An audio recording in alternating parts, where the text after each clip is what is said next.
আজকে আমার হেল্পার আসেনি, তো কি করব, খেতে তো হবে। সুতরাং ওদের ওখানে প্রচুর বৃষ্টি, মানে ওরা ওই জন্য আসতে পারেনি।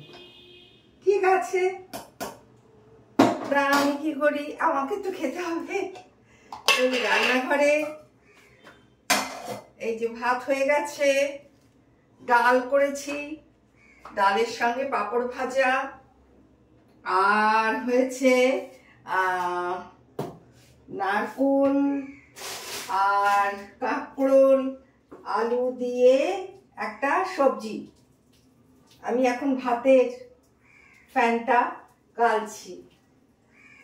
কাজ করতে আমার ভালোই লাগে, তো ওরা থাকলে তো কাজ করতে আমাকে দেয় না, তো সেই জন্য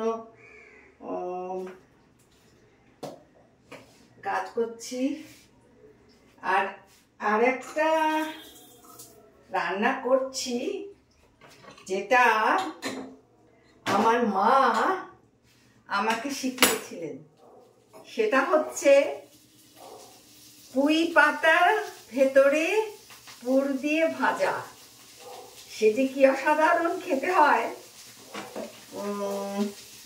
না খেলে বিশ্বাস করতে পারবে না।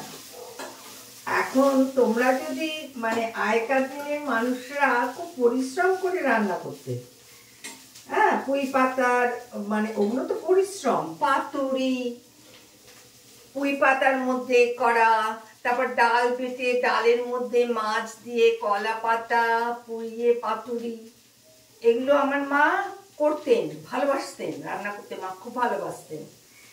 তা আমরা মায়ের মতো অত পারি না, তবে কয়েকটা জিনিস খেতে খুব ভাল লাগে, যেটা পুঁই পাতার যেটা ভাজা, যেটা বড়া, খুব ভাল লাগে। পুঁই পাতার ভেতরে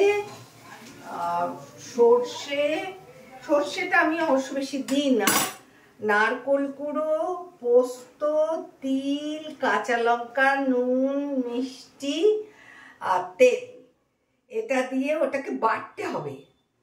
বেটে একদম সলিড হবে জিনিসটা, থকথকে হবে। এবার পুঁই পাতাগুলো পরিষ্কার করে দেখতে হবে পোকামাকড় আছে কিনা। পুঁই পাতার মধ্যে তেল মাখিয়ে ওগুলোকে দিয়ে তারপরে করতে হবে। তাহলে তো একটা ব্যাটার তৈরি করতে হচ্ছে। সেটা তোমার হচ্ছে বেসন, তাতে কালো জিরে, একটু হলুদ, একটু লঙ্কা, একটু মিষ্টি, সব কিছু দিয়ে আর ওটাকে ভীষণ ভালো ফেটাতে হবে। যখন ওপর থেকে করলে একদম ঝুঝুর সুন্দর পড়বে, তখন ব্যাটার তৈরি হয়ে গেছে। এবার ওই পানের মতো খিলির মতো মুড়ে তার মধ্যে চুবিয়ে ভাজতে হবে। কিন্তু একদম তেল ভেতরে ঢোকে না, গায়েও তেল থাকে না। তেলের ভয় যে ভাজা পোড়া খাবো না, এটা কিন্তু না।